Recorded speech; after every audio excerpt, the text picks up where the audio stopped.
Tuhan. Selamat sore dan selamat petang. Salam sejahtera dan bahagia kiranya memenuhi setiap kehidupan kita. Puji Tuhan, saya juga tidak lupa menyapa saudara-saudara yang terkasih yang sedang mengikuti pemberitaan firman Tuhan lewat live streaming, video internet, YouTube, Facebook, dimanapun Anda berada. Puji Tuhan, selamat sore, selamat petang. Puji Tuhan, selanjutnya mari kita mohonkan kemurahan hati Tuhan, supaya kiranya Tuhan kembali membukakan firman-Nya, isi hati yang terdalam itu kepada kita, karena di situ semua terurai, tersusun dengan rapi, segala rencana-rencana yang Tuhan nyatakan kepada kita semua. Puji Tuhan. Amin, saudaraku. Haleluya. Sebab itu, mari kita segera menyambut firman penggembalaan untuk ibadah Raya Minggu, Kebaktian Minggu dari Wahyu pasal yang ke-12. Firman penggembalaan untuk kebaktian umum Minggu adalah kitab Wahyu. Sekarang Wahyu 12 ayat yang ke-9. Kita kembali membaca ayat yang ke-9 setelah kita sudah mendapatkan berkat yang lain dari ayat 9 juga pada minggu yang lalu. Biarlah kiranya juga kita mendapatkan berkat yang baru dari ayat yang sama ini. Puji Tuhan, silakan. Demikian firman Tuhan. Ya. Naga dikalahkan. Dan naga besar itu si ular tua yang disebut iblis atau setan yang menyesatkan seluruh dunia dilemparkan ke bawah. Ia dilemparkan ke bumi bersama-sama dengan malaikat-malaikatnya. Puji Tuhan, singkatnya iblis atau setan yang menyesatkan seluruh dunia. Singkatnya, iblis atau setan yang menyesatkan seluruh dunia. Inilah yang menjadi pekerjaan dari iblis atau setan setelah ia dilemparkan ke bumi. Setelah ia dilemparkan ke bawah ke bumi ini bersama-sama dengan malaikat-malaikatnya, bersama dengan tentara-tentaranya. Saya ulangi, iblis atau setan yang menyesatkan seluruh dunia. Inilah yang menjadi pekerjaan dari iblis atau setan setelah ia dilemparkan ke bumi bersama-sama dengan malaikat-malaikatnya. Puji Tuhan. Kita awali dulu soal penyesatan ini, kita awali dulu untuk melihat Injil Matius pasal yang ke-18. Diawali dari Injil Matius 18 ayat 6 sampai dengan ayat 7, silakan. Demikian firman Tuhan. Ya. Siapa yang menyesatkan orang? Ya. Tetapi barang siapa menyesatkan salah satu dari anak-anak kecil ini, Ya. yang percaya kepadaku, Ya. lebih baik baginya jika sebuah batu kilangan diikatkan pada lehernya, Ya. lalu ia ditenggelamkan ke dalam laut. Anak kecil itu berbicara tentang anak-anak Tuhan yang senantiasa memikul salib, saudara. Amin, saudaraku. Memikul salib berarti mau jadi rendah, mau jadi kecil. Ayat 7. Celakalah dunia dengan segala penyesatannya. Terus. Memang penyesatan harus ada. Ya. Tetapi celakalah orang yang mengadakan. Ya, memang penyesatan harus ada. Puji Tuhan. Alkitab mengatakan memang penyesatan harus ada. Amin. Tetapi sebab itu jangan kita heran jikalau penyesatan itu sedang terjadi sekarang. Karena Alkitab juga mengatakan memang penyesatan harus ada. Tetapi pada sisi yang lain kita harus ketahui dengan pasti bahwa Tuhan tampil sebagai pembela. Puji Tuhan. Matius 24. Memang penyesatan itu harus ada, tapi tidak perlu heran, tidak perlu bingung, tidak perlu sampai kita harus bagaimana bertanya-tanya bagaimana begini, begitu, tidak usah. Bagaimana tentang masa depan, tidak usah. Sebab dalam sisi yang lain, Tuhan pasti tampil sebagai pembela. Tadi sudah mengatakan, celakalah, itu tampil sebagai pembela. Puji Tuhan. Matius 24 ayat 4. Demikian firman Tuhan. Ya. Permulaan penderitaan. Ya. Jawab Yesus kepada mereka. Ya. Waspadalah. Ya. Supaya jangan ada orang yang menyesatkan kamu. Ya. Saudara, terhadap penyesatan tersebut Tuhan berkata, waspadalah. berarti berhati-hati dan berjaga-jaga. Ya, terhadap penyesatan tersebut Tuhan berkata, waspadalah, berarti berhati-hati dan berjaga-jaga. Puji Tuhan, pendeknya dari pihak Tuhan, ia akan tampil sebagai pembela. Amin. Tapi dari pihak kita, dari pihak anak-anak Tuhan, hidup gereja Tuhan, juga harus waspada. Memang Tuhan akan tampil sebagai pembela, oleh karena penyesatan, tetapi dari pihak kita terhadap penyesatan harus juga waspada. Dari pihak kita, saudaraku, terhadap penyesatan itu juga harus waspada. Harus waspada. Amin. Harus waspada. Perlu untuk diketahui, kita tidak dapat melihat iblis atau setan dengan kasat mata, tetapi kita akan mengetahui wujud setan, wujud iblis atau setan, dan penampilannya di tengah-tengah ibadah-ibadah yang diselenggarakan di mana saja di atas muka bumi ini. Puji Tuhan, kita tidak akan mungkin bisa melihat setan, wujud setan, penampilan setan. Tetap secara kasat mata, saudara, betul ya? Tetapi kita akan mengetahui wujud dari iblis atau setan dan penampilannya di tengah-tengah ibadah-ibadah yang diselenggarakan di mana saja di atas muka bumi ini. Puji Tuhan. Sekarang lanjut baca ayat 5, ayat 11, ayat 24. Ayat 5, ayat 11, ayat 24. Demikian firman Tuhan. Ya. Sebab banyak orang akan datang dengan Ya. memakai namaku Nah, terus dan berkata, ya, Akulah Mesias. akulah Mesias. Dan mereka akan menyesatkan banyak orang. Menyesatkan banyak orang. Terus Banyak nabi palsu akan muncul ya, dan menyesatkan banyak orang. ayat 24. Sebab Mesias-Mesias palsu dan Ya. nabi-nabi palsu akan Ya. muncul. Terus Dan mereka akan mengadakan tanda-tanda yang dahsyat Terus dan mukjizat-mukjizat. iya, Sehingga sekiranya mungkin terus mereka menyesatkan orang iya. pilihan juga. Puji Tuhan. Haleluya. Jadi saudaraku, kesimpulannya Mesias-Mesias palsu dan nabi-nabi palsu akan muncul di tengah-tengah ibadah. Di setiap atau di tengah-tengah ibadah-ibadah tersebut, mereka akan mengadakan suatu demonstrasi untuk mengadakan tanda-tanda yang dahsyat dan mukjizat-mukjizat palsu. Di atas tadi saya sudah katakan, kita tidak mungkin bisa melihat wujud dan penampilan setan secara kasat mata. Tetapi kita bisa melihat dan menemukan wujud setan, saudaraku, di setiap ibadah-ibadah yang dipercayakan, yang diselenggarakan di atas muka bumi ini. Maka di sini kita melihat tadi bahwa Mesias palsu, nabi-nabi palsu akan muncul. Kemudian dalam kemunculan mereka, dalam setiap ibadah-ibadah tersebut, mereka akan demonstrasi untuk mengadakan tanda-tanda yang dahsyat dan mukjizat-mukjizat palsu. Barulah dari situ kita bisa melihat, oh itu iblis, wujud setan. Paham saudaraku? Puji Tuhan.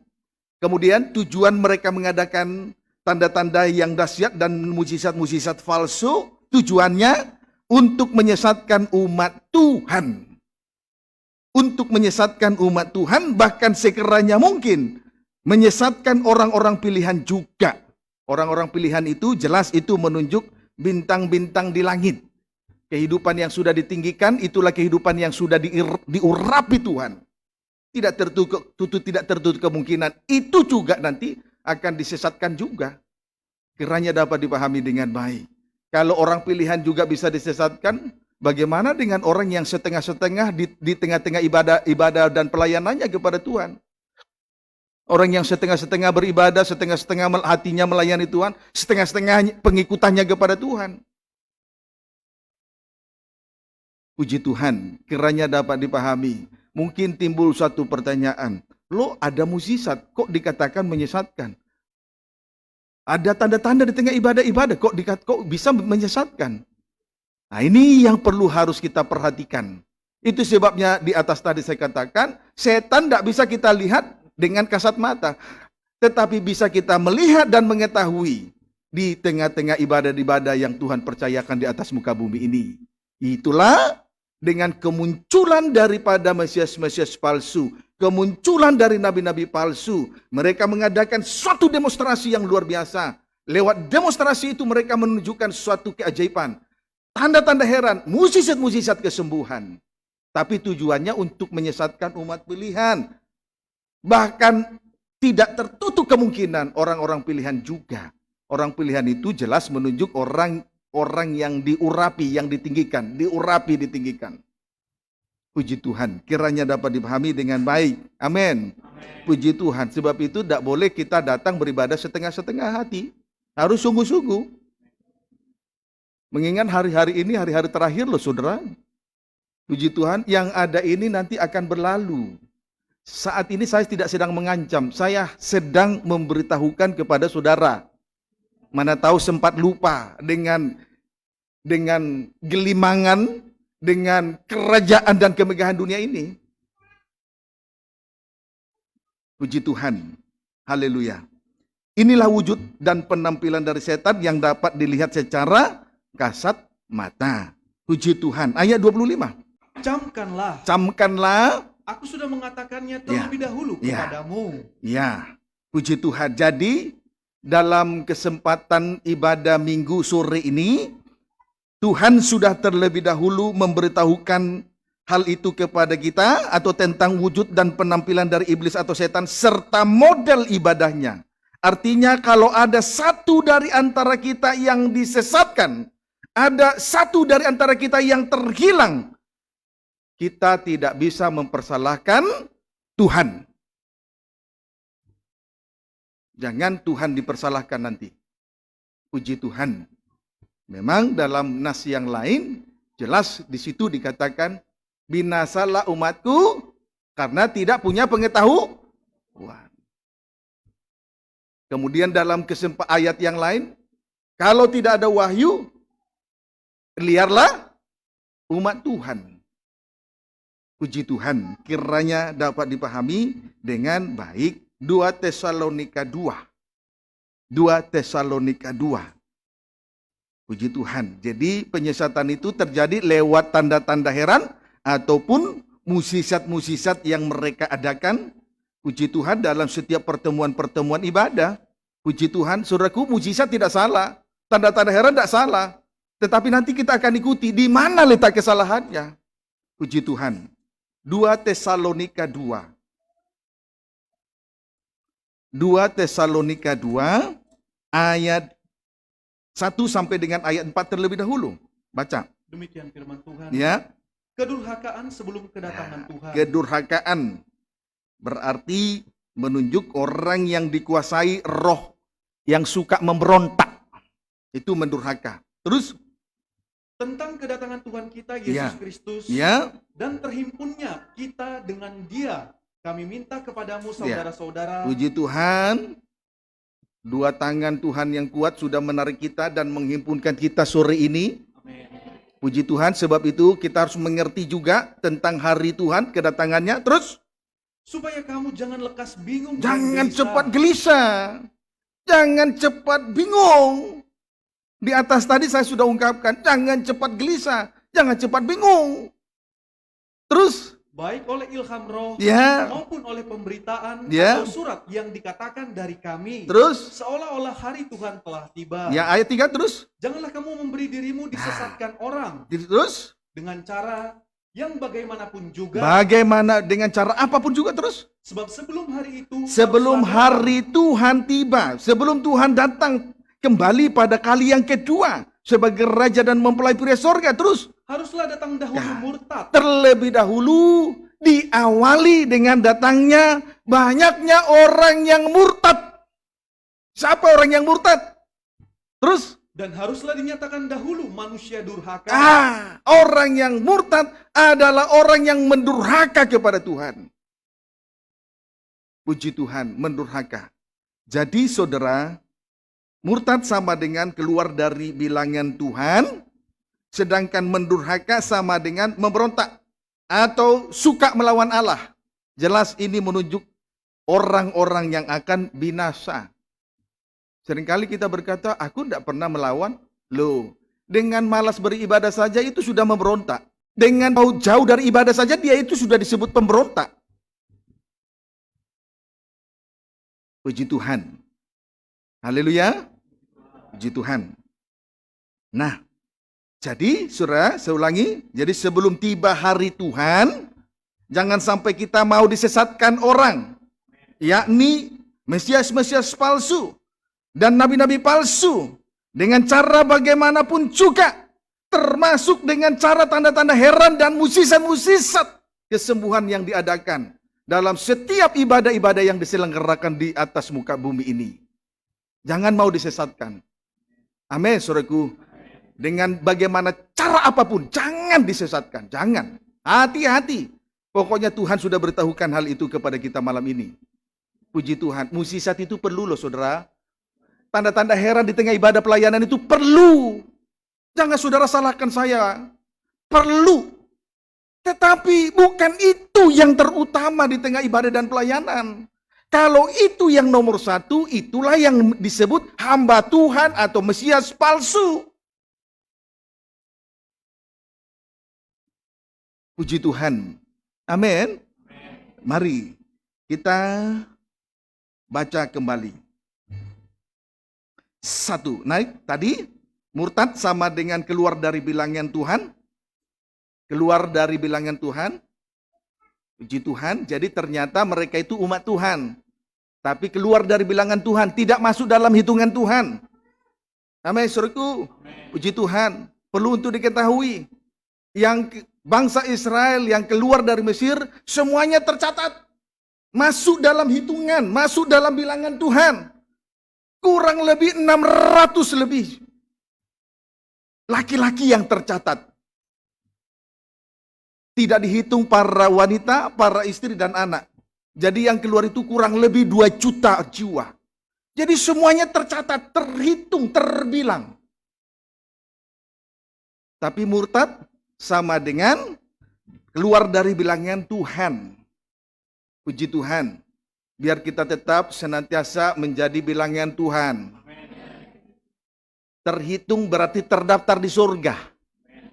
Jangan keluar dari bilangan Tuhan, jangan murtad. Puji Tuhan. Jangan mengundurkan diri dari tengah ibadah dan pelayanan. Puji Tuhan. Sedangkan mendurhaka menunjuk kepada orang yang dikuasai dengan roh yang suka memberontak, suka melawan Allah. Suka memberontak, suka melawan Allah. Ciri-cirinya ya tidak suka beribadah, tidak suka melayani. Singkatnya tidak mau sangkal diri, tidak mau pikul salib. Singkatnya begitu saja. 1 Yohanes 2 ayat 18. 1 Yohanes 2 ayat 18, silakan. Demikian firman Lihat Tuhan. lebih jauh kita melihat tentang orang yang murtad dan orang yang mendurhaka. 1 Yohanes 2 ayat 18 terlebih dahulu. Antikristus. Lihatlah, Anak-anakku, anak-anakku, waktu ini adalah waktu yang terakhir.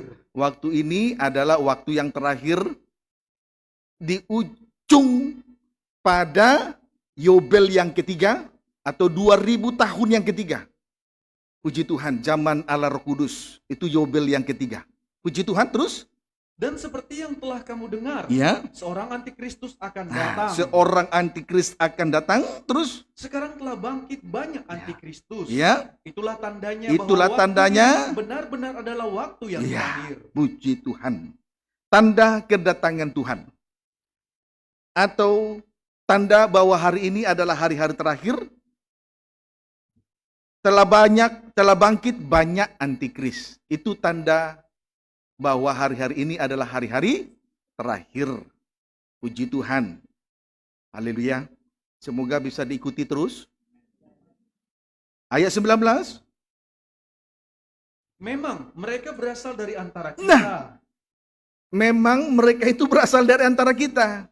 Masuk dalam bilangan umat Tuhan.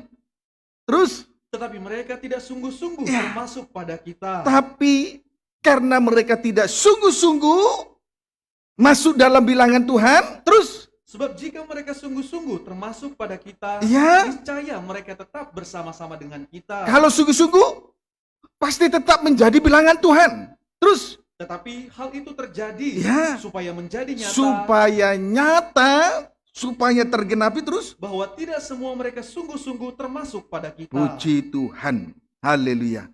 Sebenarnya antikris itu berasal dari antara umat Tuhan. Tetapi mereka tidak sungguh-sungguh di dalam hal mengikuti Tuhan. Amin, saudaraku. Tidak sungguh-sungguh di dalam hal mengikuti Tuhan. Sehingga mereka menjadi murtad. Mengundurkan diri dari Tuhan. Tidak lagi masuk dalam bilangan hitungan Tuhan. Sebab syarat untuk menjadi pengikut Kristus menurut Injil Matius 16 ayat 24 sampai 25. Syarat untuk pengikut Kristus menurut Injil Matius 16 ayat 24 sampai 25. 1. Menyangkal dirinya. 2. Memikul salibnya. 3. Mengikut Tuhan. Jadi 3 perkara ini harus sungguh-sungguh kita kerjakan. Karena itu merupakan syarat untuk mengikuti Tuhan. Amin, saudaraku. Puji Tuhan. Menyangkal diri, puji Tuhan. Menyangkal diri artinya menyangkal segala sesuatu yang ada di dalam dirinya. Sama dengan tidak bermegah, tidak sombong, sekalipun mempunyai kelebihan-kelebihan di dalam dirinya. Itu harus disangkali. Jadi mempunyai, kalau Rasul Paulus berkata kepada jemaat di Korintus, mempunyai tetapi seolah-olah tidak mempunyai. Puji Tuhan. Haleluya. Kemudian memikul salibnya sama artinya dengan 2 hal. 1 atau A, sengsara karena salib. Itu sudah kita alami masing-masing di tengah ibadah ini. Kita mengalami banyak sengsara atau derita karena salib. Harus berkorban tenaga, pikiran, waktu. Kita jalan dari rumah aja ke tempat ini, kita harus berkorban. Puji Tuhan. Amin, saudaraku. Jangan melamun dengar firman Tuhan. Semangat. Fokus perhatian. Itu juga bagian dari sengsara. Sengsara karena salib. Ibadah ini kan hasil dari salib. Jadi fokus dengar firman itu juga sengsara karena salib. Duduk dengar firman itu juga sengsara karena salib. Puji Tuhan. Dapat dipahami? Puji Tuhan. Kemudian aniaya karena firman. Setiap orang yang melakukan firman pasti teraniaya. Puji Tuhan. Aniaya karena firman. Itulah yang dimaksud dengan memikul salibnya. Setara dengan 2 hal. 1, sengsara karena salib. 2, aniaya karena firman. Puji Tuhan. Saudara, kalau seseorang jauh dari kebenaran, mengerti firman, tetapi karena firman itu, saudaraku, banyak aniaya. Singkatnya saja loh, saudara. Untuk melakukan firman itu, saudaraku, harus makan hati. Banyak makan hati. Puji Tuhan. Itu sebabnya tidak sedikit anak-anak Tuhan berkata, manakala dia marah, kalau bukan karena Tuhan ya. Nah, kalau bukan karena Tuhan ya, sambil giginya digigit. Puji Tuhan. Ada lagi yang lebih sederhana. Mengembalikan miliknya Tuhan. Karena firman tuh. Itu aniaya karena firman. Nah, semua itu harus sungguh-sungguh dilakukan. Amin, saudaraku. Puji Tuhan. Kemudian, mengikut Tuhan. Tadi, syarat untuk mengikut Tuhan, menurut Injil Matius 16 ayat 24 sampai 25. 1, menyangkal dirinya, sudah diuraikan. Amin. Kemudian memikul salibnya, setara 2 hal sudah diuraikan. Kemudian yang ketiga, mengikut Tuhan. Jadi syarat mengikut Tuhan yang ketiga, mengikut Tuhan. Mengikut Tuhan, gambarannya ialah menjadi benih. Itu gambaran dari mengikut Tuhan. Menjadi benih. Sesuai dengan Injil Yohanes 12 ayat 26. Tidak usah kita baca, tapi ditulis saja. Puji Tuhan, mengikut Tuhan gambarannya ialah menjadi benih. Kehidupan kita ini harus menjadi benih. Amin, saudaraku. Sesuai dengan atau menurut Injil Yohanes 12 ayat 24 sampai 26. Contoh benih gandum, contoh benih gandum. Dia harus jatuh ke tanah dan mati. Puji Tuhan. Dia harus jatuh ke tanah dan mati. Puji Tuhan. Amin, saudaraku. Jatuh ke tanah menunjuk orang yang rendah hati. Kemudian mati menunjuk kepada orang yang tidak hidup menurut hawa nafsu daging. Itu sudah mati. Kalau masih hidup menurut hawa nafsu daging dan menuruti kehendak daging, itu belum mati. Amin, saudaraku. Puji Tuhan. Itu sebabnya, coba tampilkan ayat 26.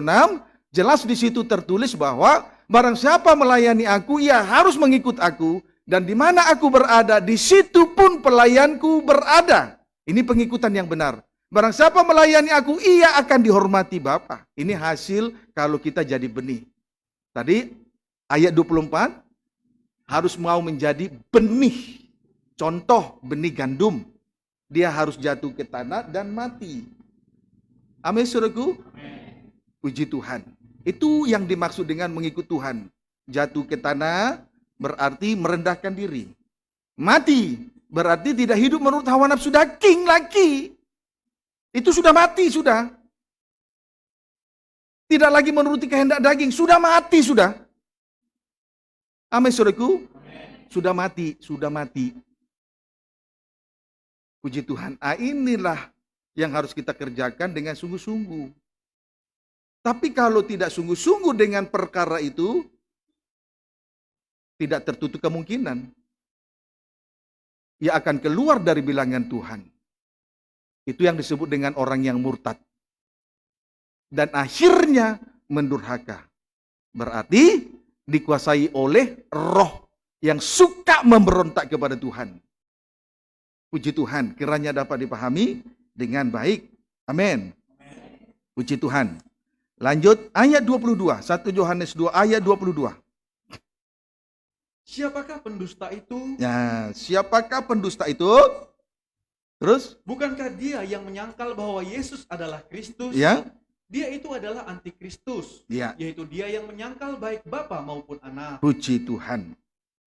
Haleluya. Jadi antikris adalah pendusta. Antikris itu adalah pendusta, sebab antikris itu menyangkal salib Kristus. Amin, saudaraku. Puji Tuhan. Antikris itu pendusta. Mengapa antikris disebut pendusta? Karena tidak mau menyangkal diri, memikul salib dan mengikut Tuhan. Sementara banyak orang yang berkata, saya ini mengikut Tuhan. Tapi syaratnya tidak diikuti. Disebutlah pendusta. Haleluya. Jadi antikris itu adalah pendusta. Karena antikris tidak mau menyangkal dirinya. Tidak mau menyangkal dirinya, tidak mau mengikut salib, tidak mengikut Tuhan. Tetapi seolah-olah pengikut Tuhan. Kalau mengikut Tuhan, tidak menyangkal diri, tidak memikul salib, tidak mengikut Tuhan, adalah pendusta.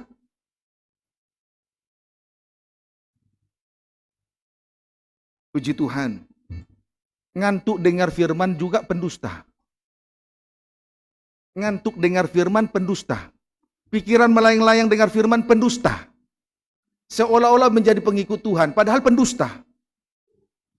Maka tidak tertutup kemungkinan orang yang suka melamun, pikiran menghayal saat dengar firman, ngantuk, pasti di luar sana suka berdusta. Tidak bisa enggak. Tidak bisa enggak. Endah dusta banyak, endah dusta kecil, yang pasti berdusta. Puji Tuhan. Itu dari situ saya mengenali setiap orang. Demikian juga Tuhan mengenali kita dari apa yang sudah kita kerjakan di hadapan Tuhan, Saudara. Puji Tuhan. Kiranya dapat dipahami dengan baik. Ayat 26. Semua itu kutulis kepadamu. Nah, kembali di sini dinyatakan oleh Rasul Yohanes. Kalau tadi Rasul Paulus, di sini juga hal yang senada dinyatakan oleh Rasul Yohanes. Terus yaitu mengenai orang-orang yang berusaha menyesatkan kamu. Iya, puji Tuhan. Tentang orang-orang yang berusaha menyesatkan kita, telah dituliskan kepada kita. Puji Tuhan, sudah diterangkan malam ini, sore ini juga sudah diterangkan kepada kita. Seperti apa yang dinyatakan oleh Rasul Yohanes ini. Amin, saudaraku. Artinya Tuhan sudah terlebih dahulu menyatakan hal ini kepada kita. Sehingga apabila ada satu dari antara kita yang disesatkan, Tuhan tidak dapat dipersalahkan. Puji Tuhan. Haleluya.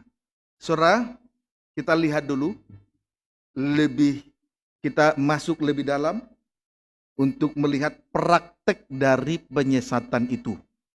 Praktek dari penyesatan itu. Mari. Puji Tuhan, tadi yang mendurhaka itu adalah si pendusta itu adalah orang yang mendurhaka. Amin, saudaraku. Itulah antikris. Nah, praktek penyesatannya. Wahyu 13.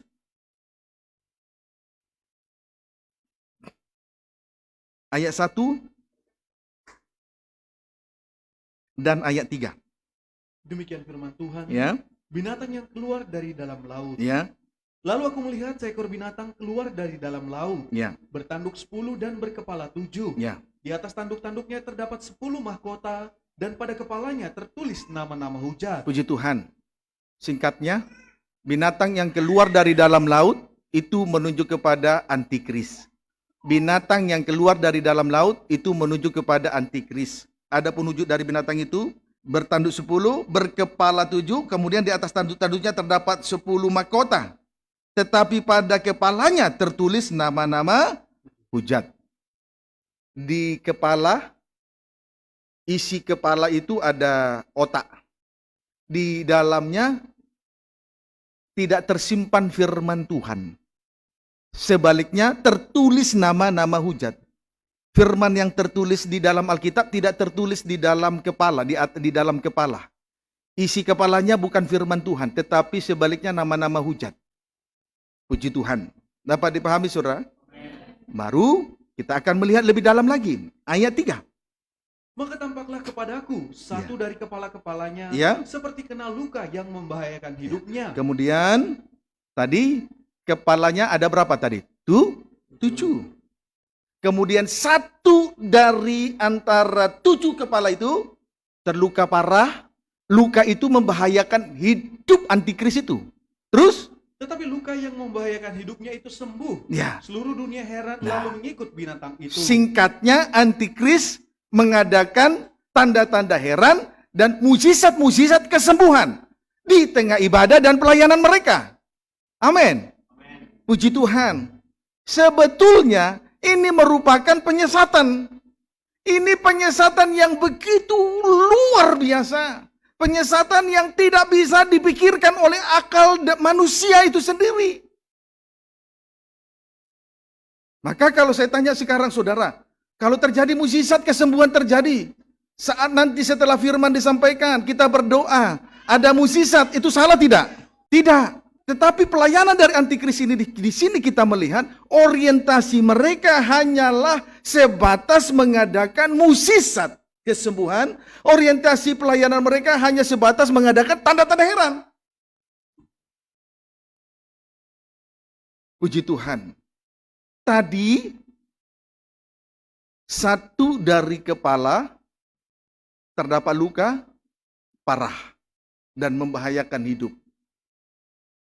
Kalau kita bandingkan dengan luka-luka Yesus di atas kayu salib, itu akan membawa dia sampai kepada kematian. Barulah nanti hari ketiga bangkit. Tetapi antikris tidak. Hanya mengadakan sebatas mujizat kesembuhan, tanda-tanda heran, tetapi tidak masuk kepada pengalaman kematian. Tidak masuk syarat, tidak memenuhi syarat untuk mengikuti Tuhan. Mereka hanya sibuk mengadakan tanda-tanda heran, sementara di dalam syarat untuk mengikuti Tuhan, 1, sangkal diri, 2, pikul salib, 3, ikut Tuhan. Sampai masuk dalam pengalaman kematian. Pendeknya begitu. Tapi di sini tidak. Bukankah tadi binatang itu keluar dari dalam laut? Laut itu adalah bayangan dari baptisan Kristus. baptisan di dalam kematian dan kebangkitan. Seharusnya itu yang terjadi. Jadi kalau hanya mengadakan mukjizat, kesembuhan, sibuk hanya mengadakan tanda-tanda heran di tengah-tengah ibadah pelayanan, tetapi tidak menyangkal diri, tidak memikul salib, tidak ikut Tuhan. Dengan lain kata, tidak lanjut masuk dalam pengalaman kematian dan kebangkitan Yesus Kristus, itu pelayanan palsu.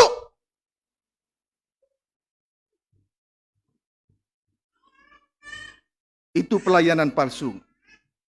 Kiranya dapat dipahami dengan baik. Amin, saudaraku. Puji Tuhan. Itu sebabnya saudara, saya tanya saudara, apakah salah mukjizat? Enggak. Tapi kalau orientasinya hanya mengadakan mukjizat, kesembuhan, tanda-tanda heran di tengah ibadah pelayanan, itulah yang disebut nabi palsu, Mesias palsu. Bilangan dari antikris.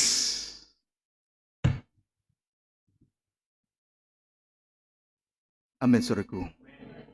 Saya tidak sedang menuduh sebuah gereja dan menjadi antikris, tidak. Saya hanya sedang menerangkan firman Tuhan sore ini. Jadi jangan saudara mempersalahkan apa yang saya sampaikan sore petang ini. Tidak sedang lagi menghakimi, tidak sedang lagi menghakimi, tidak. Menghakimi gereja, tidak. Saya sedang menyampaikan apa yang saya dapat dari Tuhan, supaya kita memperoleh pengertian yang baik dan benar, supaya kita bisa dapat menyenangkan hati Tuhan lewat ibadah ini. Kalau kita tidak punya pengertian yang baik, yang benar, yang suci dari Tuhan, tidak mungkin, mustahil bisa menyenangkan hati Tuhan lewat ibadah ini. Kita berpikir dengan berlonjak-lonjak kita sudah menyenangkan hati Tuhan. Kalau hanya sebatas berlonjak-lonjak tanpa pengertian, belum bisa menyenangkan hati Tuhan. Amin, saudaraku. Tapi kenyataannya itu sedang terjadi, sedang marak. Itu sebabnya juga Rasul Paulus dengan tegas berkata, jangan mau disesatkan oleh apapun termasuk karena mukjizat kesembuhan. Amin, saudaraku. Puji Tuhan. Kiranya dapat dipahami dengan baik. Puji Tuhan. Maka kita kembali membaca 2 Tesalonika 2 ayat 4. 2 Tesalonika 2 ayat yang keempat. Silakan. Demikian firman Tuhan. Iya. Yaitu lawan yang meninggikan diri di atas segala yang disebut atau yang disembah sebagai Allah. Lihat, antikris ujung-ujungnya begitu. Puji Tuhan. Ada nama-nama hujat di atas tertulis di dahi mereka. Kemudian di sini juga lawan yang meninggikan diri di atas segala yang disebut. Dengan kata lain, yang disembah sebagai Allah. Terus? Bahkan ia duduk di bait Allah dan mau menyatakan diri sebagai Allah. Ya, puji Tuhan. Lihatlah. Lebih dalam lagi, lihatlah. Suatu kali kelak nanti, antikris yang adalah lawan dari Allah akan meninggikan diri, sebab antikris itu akan mengakui dirinya sebagai Allah. Sampai pada akhirnya, antikris akan duduk di bait Allah dan mengklaim dirinya, menyatakan dirinya, mengakui dirinya sebagai Allah. Ini loh akibat kesombongannya. Tidak sungguh-sungguh menyangkal diri, tidak sungguh-sungguh memikul salib, tidak sungguh-sungguh ikut Tuhan. Akhirnya mengklaim dirinya dan menyatakan dirinya sebagai Allah. Jadi sudah meninggikan diri. Hati-hati dengan dosa kesombongan. Kalau memang Tuhan bawa kita berada di tempat yang rendah, tidak usah kita harus sangkali itu. Kalau memang harus berada di tempat yang rendah, biarkan saja. Memang yang Tuhan mau supaya kita semua sungguh-sungguh di dalam hal merendahkan diri, supaya kelak ditinggikan. Amin, saudaraku. Puji Tuhan. Pendeknya, antikris adalah wujud dari setan yang dapat dilihat secara kasat mata. Puji Tuhan.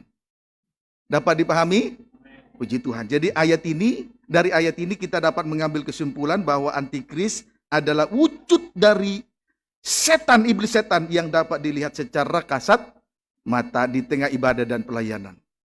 Puji Tuhan. Kalau saudara sudah memperoleh pengertian ini, ya, jangan coba-coba mendekat. Puji Tuhan. Haleluya. Mau sungguh-sungguh? Sungguh-sungguh sangkal diri? Sungguh-sungguh pikul salib? Sungguh-sungguh ikut Tuhan? Sungguh-sungguhlah. Saudara sudah berjanji, ya sungguh-sungguhlah buktikan di hadapan Tuhan. Jangan hanya di mulut saja. Puji Tuhan. Baik, soal ketinggian ini sudah dibaca dan kita menarik kesimpulan bahwa antikris adalah wujud dari setan yang dapat dilihat secara kasat mata. Yesaya pasal 14. Yesaya pasal 14 ayat 13 sampai 14 terlebih dahulu. Demikian firman Tuhan. Ya. Engkau yang tadinya berkata dalam hatimu, Ya. Aku hendak naik ke langit. Aku hendak naik ke langit. Terus? Aku hendak mendirikan tahtaku. Jadi sebelum dilempar, keinginannya ada 5. 1, aku hendak naik ke langit. 2, aku hendak mendirikan tahta mengatasi bintang-bintang Allah.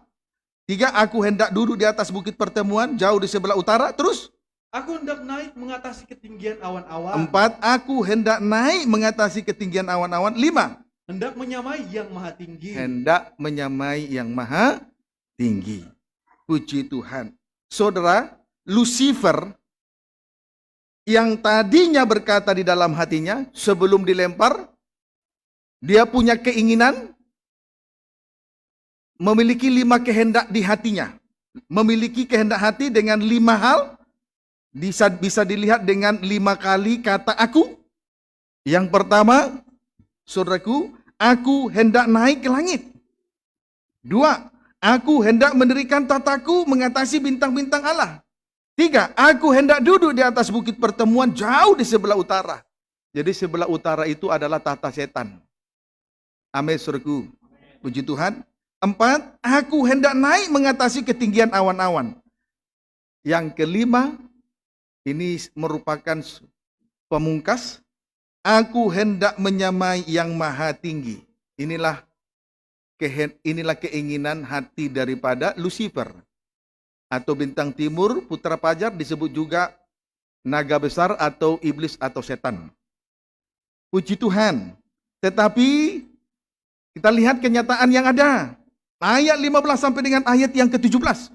Sebaliknya, Ya. ke dalam dunia orang mati engkau diturunkan. Ya, dilempar dari sorga ke bumi, ke bawah, terus. Ke tempat yang paling dalam di liang kubur. Terus. Orang-orang yang melihat engkau akan memperhatikan dan mengamati engkau. Ya, Katanya, ya, inikah dia yang telah membuat bumi gemetar, terus, dan yang telah membuat kerajaan-kerajaan bergoncang, terus, yang telah membuat dunia seperti padang gurun, terus, dan menghancurkan kota-kotanya, terus. yang tidak melepaskan orang-orangnya yang terkurung pulang ke rumah. Terima kasih. Saudaraku, Lucifer tadi menimbulkan 5 hal di bumi. Oleh karena kesombongannya, Lucifer menimbulkan 5 hal di bumi. Puji Tuhan, oleh karena penyesatannya. Di bumi oleh penyesatannya. 1, membuat bumi gemetar. Puji Tuhan, ini gambaran dari gereja Tuhan yang penuh dengan kekhawatiran, ketakutan, soal makan, minum, dan pakaian, soal masa depan. Kemudian membuat kerajaan-kerajaan bergoncang. Artinya orang-orang yang melayani Tuhan menjadi bimbang, mendua hati, dan berada dalam kebimbangan. Yang ketiga, membuat dunia seperti padang gurun. Berarti gersang, kering-kering rohani. Gambarannya, saudaraku, gambarannya ranting yang tidak melekat pada pokok, dia akan menjadi kering dan tidak berbuah. Sudah dekat dengan kutuk pembakaran. Baru yang keempat, menghancurkan kota-kotanya. Menghancurkan kota-kotanya. Apa tanda kota-kota? Menghancurkan kota-kotanya. Itulah ibadah dan pelayanannya. Apa tanda ibadah dan pelayanan? Sebuah ibadah dan pelayanan itu hancur kalau ibadah dan pelayanan itu sunyi sepi. Sunyi sepi di sini bukan berarti tidak ada orang di dalamnya. Bisa saja ribuan, bahkan puluhan ribu dalam menyelenggarakan suatu kebaktian. Tetapi kalau tidak ada hadirat Tuhan, sunyi sepi. Jadi sunyi sepi itu bukan karena tidak ada orang, ada bahkan puluhan ribu ketika menyelenggarakan kebaktian itu. Tapi kalau hadirat Tuhan tidak ada, itu sunyi sepi. Kota-kotanya sudah hancur. Kan itulah siasat setan. Seperti terlihat semangat saat mengadakan KKR, kesembuhan, mukjizat, tanda-tanda heran. Tapi hanya sebatas di situ. Tidak diajarkan soal menyangkal diri, tidak diajarkan soal memikul salib, tidak diajarkan soal mengikut Tuhan. Korban Kristus lanjut sampai kepada pengalaman kematian. Itu yang benar. Tapi kalau hanya di dalam kota itu hanya sebatas tanda heran, mukjizat, kesembuhan, berarti sunyi sepi. Kota-kotanya sudah hancur. Ya, pengertian ini indah harus kita miliki. Jangan diabaikan. Kemudian selain menghancurkan, yang kelima, tidak melepaskan orang-orangnya yang terkurung pulang ke rumah. Puji Tuhan. Jelas itu menunjuk kepada orang-orang yang terikat, terbelenggu oleh pengaruh-pengaruh dunia. Kalau kaki terikat, ia tidak akan bisa melangkah dan berada di dalam rumah Tuhan. Kalau tangan terikat, maka orang semacam ini tidak akan bisa melayani pekerjaan Tuhan dengan baik. Puji Tuhan. Haleluya. Inilah penyesatan yang terjadi. Inilah penyesatan yang terjadi. Jadi kalau hanya sibuk mengadakan tanda-tanda heran, sibuk mengadakan mukjizat, kesembuhan di tengah ibadah dan pelayanan, yang dibesarkan itu perkara lahirianya. Sementara kalau kita sudah sibuk di tengah dunia ini, sudah pasti sama seperti dua kaki yang terbelenggu. Sama seperti dua tangan yang terbelenggu. Tidak dapat pulang ke rumahnya. Tidak berada di dalam rumah Tuhan. Amin, saudaraku. Puji Tuhan. Nah, ini yang Tuhan nyatakan kepada kita sore ini. Untuk selanjutnya kita perhatikan dengan sungguh-sungguh. Puji Tuhan, jangan diabaikan begitu saja. Kedatangan Tuhan sudah tidak lama lagi. Sudah di depan mata. Sudah di ambang pintu. Puji Tuhan. Jangan karena yang ada ini, perkara lahiriah ini, yang ada di atas muka bumi ini, lalu kita harus kehilangan nyawa. Manusia adalah makhluk Tuhan ciptaan Tuhan yang tertinggi dari semua ciptaan Tuhan. Kalau binatang diciptakan untuk dimusnahkan, tapi manusia diciptakan bukan untuk dimusnahkan di dalam api neraka. Manusia beda dengan binatang. Bahkan manusia juga lebih mulia daripada ciptaan yang lain. Itulah malaikat. Lebih mulia dari malaikat yang juga merupakan ciptaan Tuhan. Apa buktinya? Segala rencana-rencana Allah dinyatakan kepada manusia. Bahkan kuasanya, kemuliaannya dinyatakan kepada manusia. Kuasanya dinyatakan kepada manusia supaya berkuasa atas binatang merayap di darat, ikan di laut, burung di udara. Juga kemuliaannya dinyatakan. Apa buktinya? Manusia diciptakan segambar serupa dengan Allah. Sama mulia dengan Tuhan. Tapi kepada malaikat Tuhan tidak menyatakan rencana itu. Itu sebabnya dia cemburu. Menjadi sombong. Meninggikan diri. Hendak menyamai Allah. Tetapi pada akhirnya dilemparkan ke dunia orang mati. Saat itulah dia menyesatkan. Dia menyesatkan seluruh dunia. Tetapi Injil Matius berkata, penyesatan itu memang harus ada. Namun jangan heran, karena Tuhan tetap tampil sebagai pembela dari pihak kita, waspadalah. Firman Tuhan sudah dibentangkan begitu rupa. Perhatikan, itu cara kita waspada. Perhatikan, itu cara kita waspada. Jangan memilih cara-cara yang tidak berkenan, cara-cara ibadah pelayanan yang tidak sesuai dengan firman apa yang sudah kita terima sore ini. Puji Tuhan. Amin, saudara. Puji Tuhan. Nah, kita kembali membaca 2 Tesalonika 2 ayat 9 sampai 12. Ayat 9. Baca. Kedatangan si pendurhaka itu adalah pekerjaan iblis. Nah, kedatangan antikris, si pendurhaka adalah antikris, itu merupakan pekerjaan iblis. Puji Tuhan, terus. Dan akan disertai rupa-rupa perbuatan ajaib. Nah, disertai dengan rupa-rupa perbuatan ajaib, terus. Tanda-tanda dan mukjizat-mukjizat palsu. Nah, lebih jelas lagi loh, saudara. Nah, di sini dikatakan bahwa antikris itu adalah kaki tangan dari iblis atau setan yang mengadakan 3 perkara. Itulah perbuatan, 1 perbuatan ajaib, 2 tanda-tanda, 3 mukjizat-mukjizat palsu.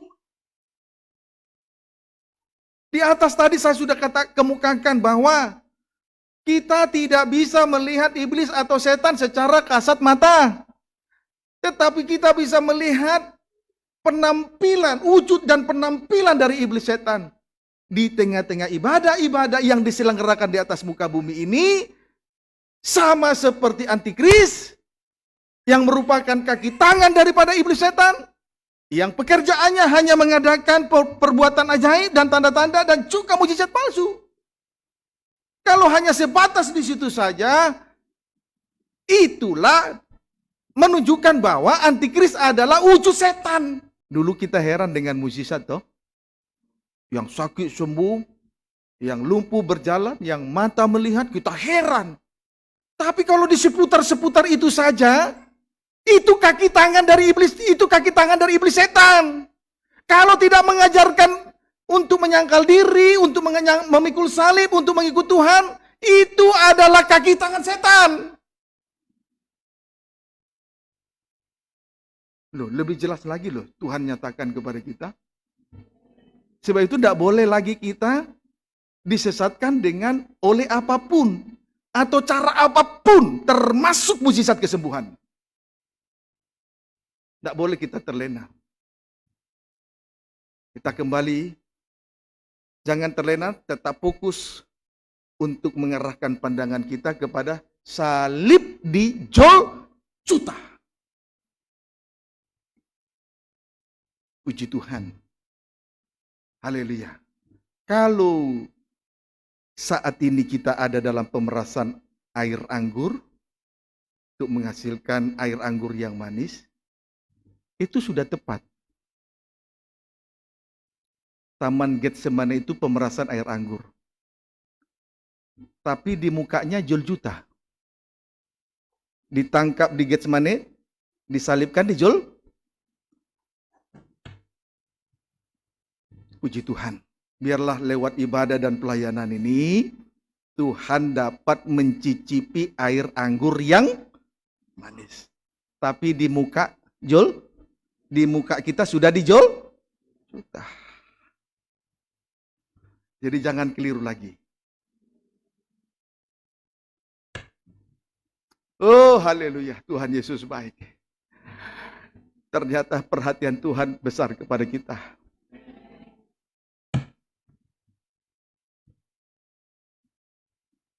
Puji Tuhan. Jadi melakukan 3 hal tersebut, perbuatan ajaib, tadi antikris adalah kaki tangan dari iblis atau setan untuk mengadakan perbuatan ajaib, tanda-tanda, mukjizat palsu, sibuk melakukan 3 hal tersebut, namun melupakan, bahkan mengabaikan kebenaran.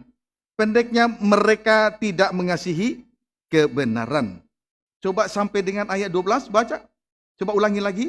Kedatangan si pendurhaka itu adalah pekerjaan iblis. Ya. Dan akan disertai rupa-rupa perbuatan ajaib. Jadi antikris itu disebut si pendurhaka, merupakan kaki tangan daripada iblis atau setan untuk mengadakan rupa-rupa, untuk mengadakan rupa-rupa perbuatan ajaib, kemudian tanda-tanda heran. Yang ketiga, mukjizat-mukjizat palsu, mukjizat kesembuhan. Tapi kalau tidak diajarkan menyangkal diri pikul salib, itu palsu. Mukjizat semacam itu, ayat 10. Dengan rupa-rupa tipu daya jahat Ya. terhadap orang-orang yang harus binasa, Ya, karena mereka tidak menerima dan mengasihi kebenaran yang dapat menyelamatkan mereka. puji Tuhan. Perhatikan, hanya sibuk melakukan 3 perkara di atas, namun melupakan bahkan mengabaikan kebenaran. Pendeknya, mereka tidak mengasihi kebenaran. Kebenaran yang hakiki, sumbernya dari di luar salib tidak ada lagi kebenaran. Kalau hanya sibuk, sudah semakin jelas bukan? Kalau hanya sibuk mengadakan tanda-tanda heran, mukjizat-mukjizat, tetapi tidak mengasihi kebenaran yang sumbernya datang dari salib, itu adalah pendurhaka, itu adalah antikris. Dapat dipahami loh saudara. Puji Tuhan. Lah apa artinya mukjizat kesembuhan terjadi, tanda-tanda heran terjadi di tengah ibadah pelayanan, tapi tidak mengasihi kebenaran. Kebenaran yang hakiki sumbernya dari salib. Apa artinya? Pendusta. Kalau hanya hamba Tuhan mengadakan mukjizat-mukjizat, sibuk mengadakan mukjizat di atas muka bumi ini, dalam setiap dia menyelenggarakan kebaktian, pendusta.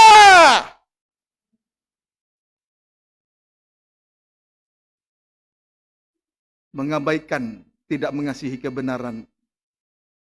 Puji Tuhan, kebenaran yang sejati datangnya dari di luar salib, tidak ada kebenaran. Tidak ada kebenaran. Saya berani mengatakan itu. Puji Tuhan. Kasihilah kebenaran itu. Jangan mengasihi perasaan saja. Orang yang mengasihi perasaan menuntut orang lain, membenarkan diri menuntut orang lain. Hatinya yang hancur itu sedang dielus-elus.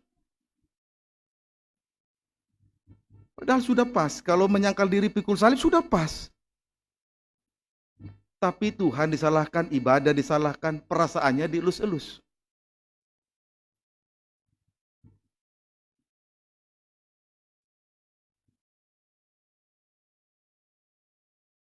Tidak sedikit orang Kristen seperti itu.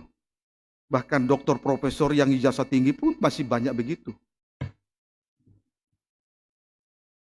Itu sebabnya orang yang tidak mau disinggung hanya cari ibadah yang enak-enak. Teriak-teriak, mukjizat-mukjizat, tapi tidak diajar untuk menyangkal diri memikul salib. Hati-hati, ini ibadah pendusta.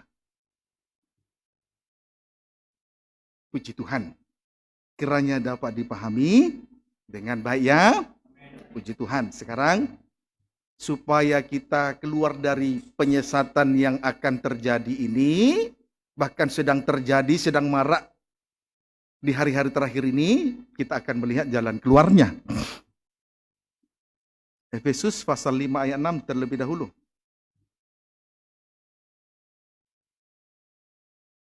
Efesus pasal 5 ayat yang ke-6. Silakan. Demikian firman Tuhan. Ya. Hidup sebagai anak-anak terang. Ya, hidup sebagai anak-anak terang. Sangkal diri, pikul salib, ikut Tuhan, pasti terang. Amin. Puji Tuhan, pasti terang. Haleluya. Tapi kalau dia tidak sangkal diri, tidak mau pikul salib, tidak ikut Tuhan, tidak terang. Saya berani mengatakan itu. Pasti tidak terang. Tadi, salib itu setara dengan aniaya karena firman, sengsara karena itu yang harus dipikul. Sengsara karena salib, kemudian aniaya karena firman, harus di atas pundak ini dipikul. Supaya terang. Kalau tidak terang. Jadi kalau Tuhan sudah mulai bawa kita ke sana, sangkal diri pikul salib, puji Tuhan. Saya mau dijadikan anak-anak terang. Amin, saudara. Tuhan. Kalau hanya pamer-pamer pelayanan bukan anak terang. Kalau menolak salib, tidak mengasihi kebenaran, pamer-pamer pelayanan, Itu bukan anak terang. Itu yang hanya kelihatan kasat mata saja. Puji Tuhan. Nah, sekarang Efesus 5 ayat 6 baca. Janganlah kamu disesatkan Nah. orang dengan kata-kata Nah. yang hampa. Puji Tuhan. Jangan kamu disesatkan orang dengan kata-kata yang hampa.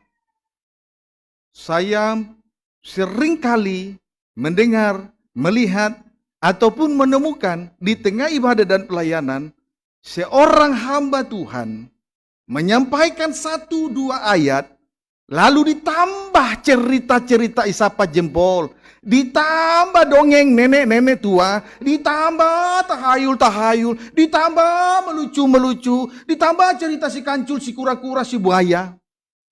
Itu kata-kata yang hampa. Puji Tuhan, itu kata-kata yang hampa. Jangan kamu disesatkan orang dengan kata-kata yang hampa. Terus? Karena hal-hal yang demikian mendatangkan murka Allah atas orang-orang durhaka. Ya, puji Tuhan. Karena hal-hal yang demikian mendatangkan murka Allah atas orang-orang durhaka. Orang-orang yang dikuasai dengan roh pemberontakan. Itulah antikris, memberontak. Sama seperti Lucifer tadi, memberontak di dalam kerajaan surga. Ingin menyamai Allah, membuat tatanya, ingin menyamai Allah. Memberontak, dilempar. Kesombongan awal dari kejatuhan. Jadi sebelum jatuh, bertobat dari kesombongan. Puji Tuhan. Kiranya dapat dipahami dengan baik. Ayat yang ketujuh. Ayat yang ketujuh. Sebab itu janganlah kamu berkawan dengan mereka. Jangan bergaul dengan antikris. Amin. Jangan bergaul dengan pendurhaka. Jangan bergaul dengan pendusta. Puji Tuhan. Dapat dipahami, Saudara? Jangan berkawan. Artinya, jangan terima ajaran palsu. Tolak. Tapi kasihi orangnya. Ajarannya tolak. Tapi orangnya jangan dibenci. Doakan. Inilah kerinduan kita. Kalau Tuhan izinkan dan percayakan untuk membawa pengajaran mempelai, mari kita kerjakan dengan cara menyangkal diri, memikul salib, ikut Tuhan. Amin. Puji Tuhan. Haleluya. Jangan bergaul, jangan berkawan, tolak ajaran itu. Puji Tuhan. Haleluya. Nah, sebab itu kita lihat dulu langkah-langkah dari antikris ini ya. Langkah-langkah dari roh antikris. Supaya kita dengan mudah mengerti cara untuk menolak. Langkah-langkah dari antikris di tengah ibadah dan pelayanan. Semuanya tertulis di dalam suratan 1 Yohanes 2, 3, dan 4. Semuanya tertulis di dalam suratan 1 Yohanes 2, 3, dan 4. 1 atau A, 1 Yohanes 2 ayat 26. Baca. Demikian firman Tuhan. Ya. Semua itu kutulis kepadamu, Ya. yaitu mengenai orang-orang yang berusaha menyesatkan Ya. kamu. Puji Tuhan. Ini langkah pertama daripada antikris, berusaha untuk menyesatkan hidup gereja Tuhan. Langkah kedua, 1 Yohanes 3 ayat yang ke-7. Demikian firman Tuhan. Terus? Anak-anakku, Ya. janganlah membiarkan seorang pun menyesatkan kamu. Ya. Barang siapa yang berbuat kebenaran adalah benar, Terus? sama seperti Kristus adalah benar. Langkah kedua, janganlah membiarkan seorang pun menyesatkan kita. Barang siapa berbuat kebenaran, sangkal diri, pikul salib adalah benar. Sama seperti Kristus adalah benar. Dia sudah menyangkal diri, memikul salibnya adalah benar. Amin. Dia sudah menyangkal dirinya. Apa buktinya? Dia tinggalkan bapa, dia tinggalkan rumahnya di sorga, sangkal diri, lalu turun ke dunia ini, merendahkan diri, menjadi manusia. Dalam keadaan sebagai manusia dia merendahkan diri, bahkan taat sampai mati, bahkan sampai mati di kayu salib. Menyangkal diri, memikul salib, mengikut Tuhan. Amin. Itu kebenaran. Langkah ketiga. 1 Yohanes 4 ayat 6.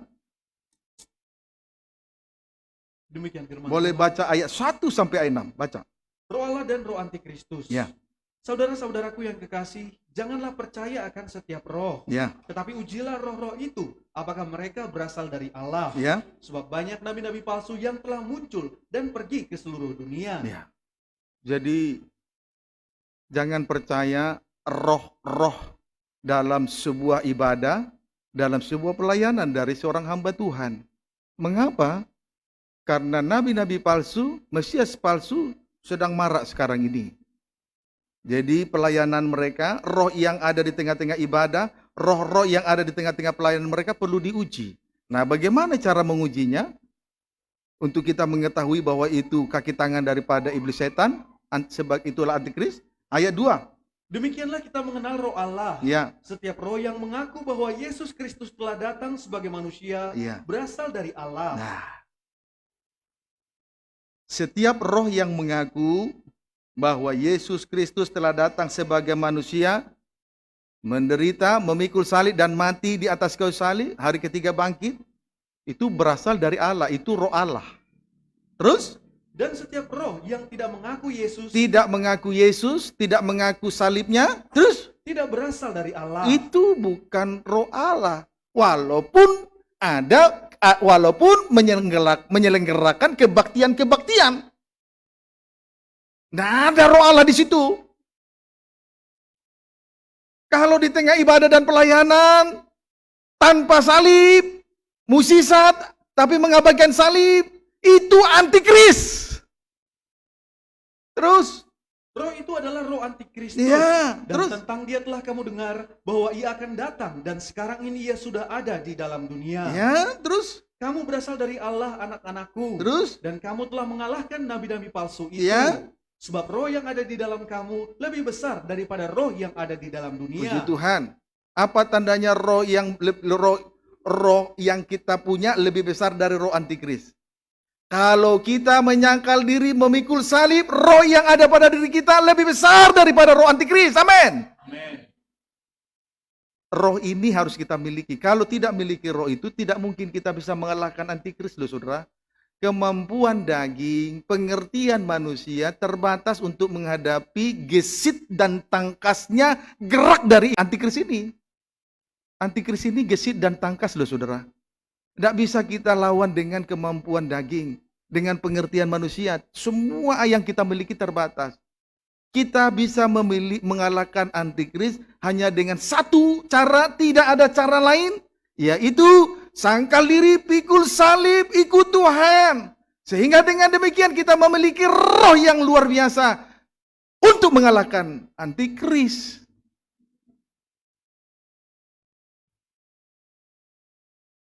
Saudara mau belajar dengan pengertian saudara? Atau dari seorang yang memiliki ilmu tinggi di dunia ini? Atau seorang yang mempunyai pengetahuan yang tinggi dari dunia ini? Kemudian datang lagi kepada ahli-ahli yang punya kemampuan di bidang tertentu untuk menghadapi antikris. Tidak akan bisa. Tidak akan bisa. Tidak akan bisa. Tetapi kalau kita memiliki roh Allah yang sumbernya dari salib, barulah kita bisa mengalahkan antikris. Roh ini lebih besar dari roh antikris. Amin, saudaraku. Amin. Terus? Mereka berasal dari dunia. Nah, antikris itu dari dunia, saudara. Terus? Sebab itu mereka berbicara tentang hal-hal duniawi. Jadi kalau hamba Tuhan hanya sibuk bicara soal perkara lahiriah, tapi mengabaikan salib, itu roh antikris. Terus? Dan dunia mendengarkan mereka. Nah, manusia duniawi suka khotbah yang begitu. diberkati, dipulihkan, Tiba-tiba bicara diberkati, tiba-tiba bicara dipulihkan, tapi jalannya tidak ada.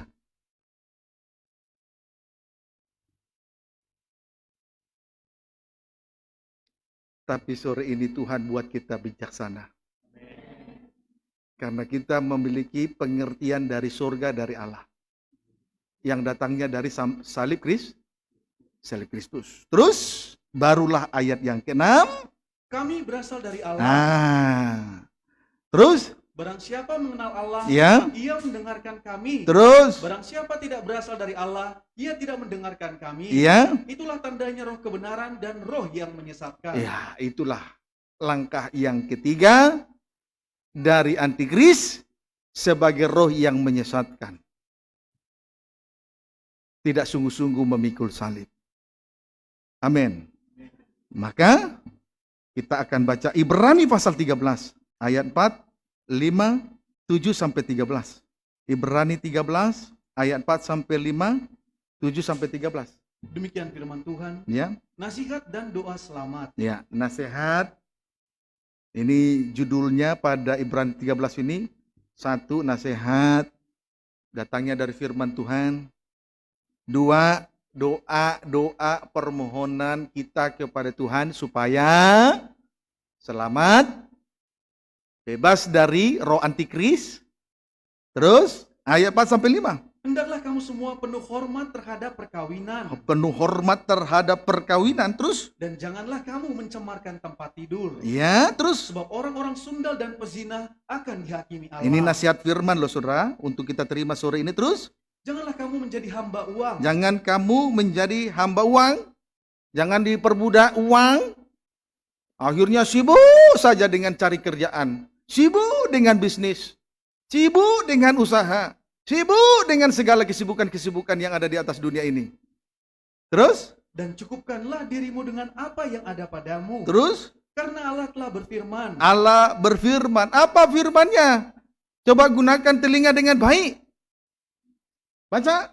Aku sekali-kali tidak akan membiarkan engkau. Terus. Dan aku sekali-kali tidak akan meninggalkan engkau. Amin. Amin. Kalau kita sungguh-sungguh ikut Tuhan, Tuhan tidak pernah melupakan, Tuhan tidak pernah meninggalkan kita. Sampai tidak makan, tidak minum, tidak punya pakaian. Puji Tuhan. Haleluya. Dahulu, tanpa pengertian, kita merasa kalau kita sudah berada di gereja, di rumah Tuhan, kita sudah paling benar. Padahal belum tentu. Tapi sore ini mungkin ada di antara kita yang sudah diluruskan cara berpikir yang lama sudah diluruskan. Bersyukurlah kepada Tuhan. Amin. Puji Tuhan. Baru ayat yang ke-7 sampai dengan ayat 13. Baca. Ingatlah akan pemimpin-pemimpin kamu Ya. yang telah menyampaikan firman Allah kepadamu. Ya. Perhatikanlah akhir hidup mereka dan contohlah iman mereka. Puji Tuhan. Jadi pemimpin rumah Tuhan, pemimpin sidang jemaat itu hamba-hamba Tuhan, gembala sidang, saudara yang menyampaikan firman Allah, itu perlu diperhatikan, perlu dicontoh yang baik-baik, perlu dicontoh yang baik-baik. Puji Tuhan. Terus, Yesus Kristus tetap sama, ya, baik kemarin maupun hari ini dan sampai selama-lamanya. Tuhan itu tidak berubah. Dahulu, sekarang, sampai selama-lamanya. Artinya tidak pilih kasih. Tidak memandang bulu. Terus, Janganlah kamu disesatkan oleh berbagai-bagai ajaran asing. iya, termasuk ajaran antikris. Sibuk mengadakan mukjizat, tapi tidak mengasihi kebenaran, tidak mau sangkal diri, tidak mau pikul salib, tidak mau ikut Tuhan. Terus, Sebab yang baik ialah ya, bahwa hati kamu diperkuat dengan kasih karunia. oh haleluya. Terus, Dan bukan dengan pelbagai makanan yang tidak memberi faedah kepada mereka yang menuruti aturan-aturan makanan macam ya, itu. terus, Kita mempunyai suatu mesbah. Kita mempunyai suatu mesbah, terus Dan orang-orang yang melayani kemah tidak boleh makan dari apa yang di dalamnya. terus Karena tubuh binatang-binatang yang darahnya dibawa masuk ke tempat kudus oleh imam besar sebagai korban penghapus dosa dibakar di luar perkemahan. dibakar di luar perkemahan, terus Itu jugalah sebabnya Ya. Yesus telah menderita di luar pintu gerbang ya terus untuk menguduskan umatnya dengan darahnya sendiri. terus Karena itu marilah kita pergi kepadanya di luar perkemahan dan menanggung kehinaannya. ya, tadi kita sudah baca dari ayat 4 sampai 5, loncat ayat 7 sampai dengan ayat 13. Di sini penekanannya adalah supaya kita jangan disesatkan oleh ajaran asing. Saudaraku, supaya kita jangan disesatkan oleh ajaran asing, maka 3 hal penting untuk diperhatikan. Ada 3 hal penting untuk diperhatikan. 1, soal nikah suci. Harus hidup di dalam nikah suci. Jangan sampai hidup di dalam perzinahan. Jangan sampai dikuasai oleh roh najis. Puji Tuhan, nikah suci berarti tidak ada pikiran yang najis lagi. Tidak lagi berbuat zina, tidak lagi menduakan hati Tuhan. Itu nikah suci. Jadi hubungan kita dengan Tuhan adalah hubungan intim, hubungan dalam nikah suci. Amin, saudaraku. Itu dipertahankan. Barulah yang kedua adalah jangan terikat dengan harta, uang, kekayaan, dan yang ada di dunia ini. Itu penekanan dari ayat 5. Barulah mulai dari ayat 9 sampai dengan ayat 13, gereja Tuhan dibawa kepada suatu kedudukan yang Tuhan dambakan, yaitu rendah hati. Tanda rendah hati adalah melepaskan diri, melepaskan harga diri.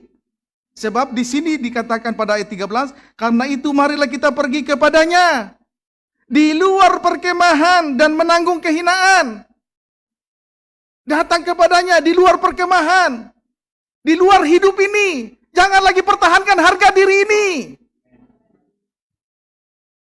Supaya kita datang menderita, menanggung penderitaan, menanggung kehinaan bersama dengan dia.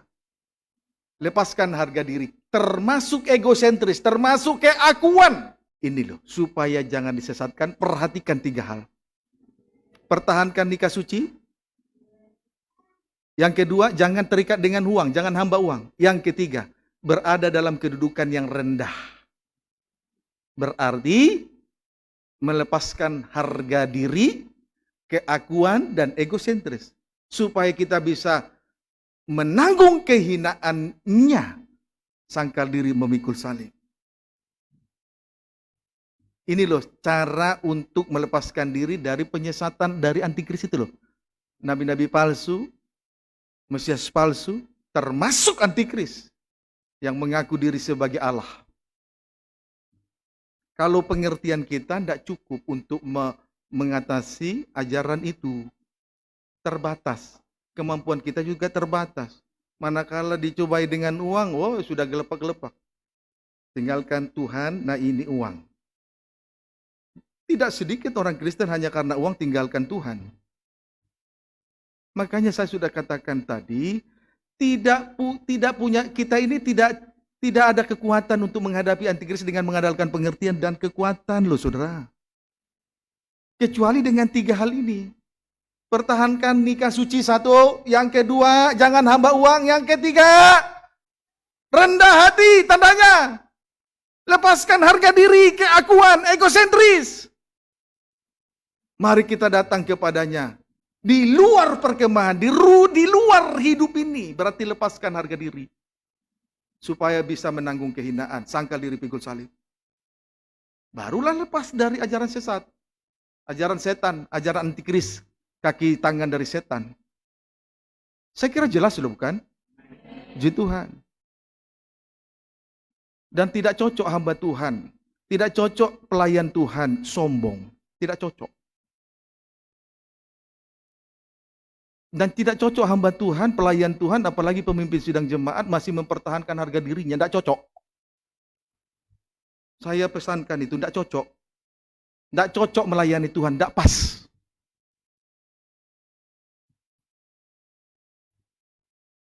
Puji Tuhan, kiranya dapat dipahami dengan baik. Amin, saudaraku. Haleluya. Kalau mau melayani Tuhan, buang harga diri, egosentris dan keakuan. Kalau mau melayani Tuhan. Kalau mau ibadahnya biasa-biasa saja, tidak melayani, ya silahkan saja. Tidak dipaksa melayani Tuhan. Tapi yang saya tahu, supaya kita lepas dari ajaran sesat ini, ajaran setan ini, penyesatan ini, hanya dengan 3 cara ini. Pertahankan nikah suci. Jangan menjadi hamba uang.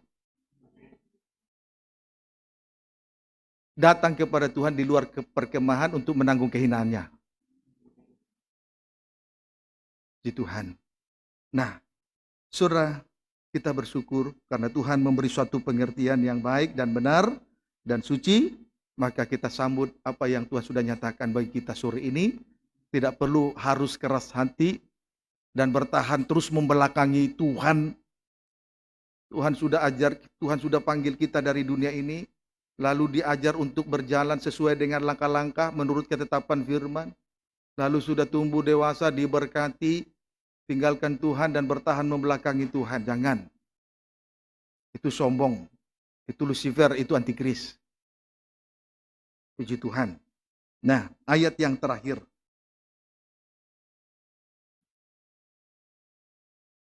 Ayat 9 baca.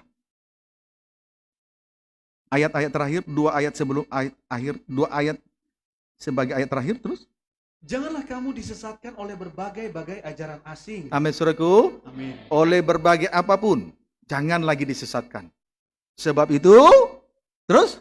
Sebab yang baik ialah bahwa hati kamu diperkuat dengan kasih karunia. Jadi yang baik ialah hati kita semua diperkuat oleh kasih karunia. Amin. Apa kasih karunia? Menanggung penderitaan yang tidak harus ia tanggung. Kalau menderita karena pukulan itu bukan kasih karunia. Tapi menanggung penderitaan yang tidak harus ia tanggung adalah kasih karunia. Kasih karunia sama artinya kemurahan Tuhan. Sama artinya anugerah Tuhan. Sama artinya yang tidak layak menjadi layak. Amin, saudaraku. Amin. Puji Tuhan. 1 Petrus 2. Dibaca cepat. Supaya tahu kasih karunia loh, saudara. Mari kita lihat kasih karunia. Ayat 19. Demikian firman Tuhan. Ya. Sebab adalah kasih karunia. Sebab adalah kasih karunia. Apa itu? Jika seorang karena sadar akan kehendak Allah, menanggung penderitaan yang tidak harus ia tanggung. Menanggung penderitaan yang tidak harus ia tanggung sama dengan kasih karunia. Banyak pengertian. Kalau hanya diberkati lalu kita berkata kasih karunia. Dapat pekerjaan lalu kita berkata kasih karunia. Belum sempurna kasih karunia seperti itu. Tetapi menanggung penderitaan yang tidak harus ia tanggung. Orang yang berbuat salah tapi kita yang harus menanggungnya. Itulah kasih karunia. Kalau hanya diberkati, dapat pekerjaan, lalu kita berkata kasih karunia, belum sempurna kasih karunia seperti itu. Jangan keliru. Tapi kalau kita menanggung penderitaan yang tidak harus kita tanggung, itulah kasih karunia yang sejati. Yang terpenting itu loh saudaraku, supaya kita lepas dari penyesatan ini. Ayat yang terakhir, Mazmur 19 ayat 13.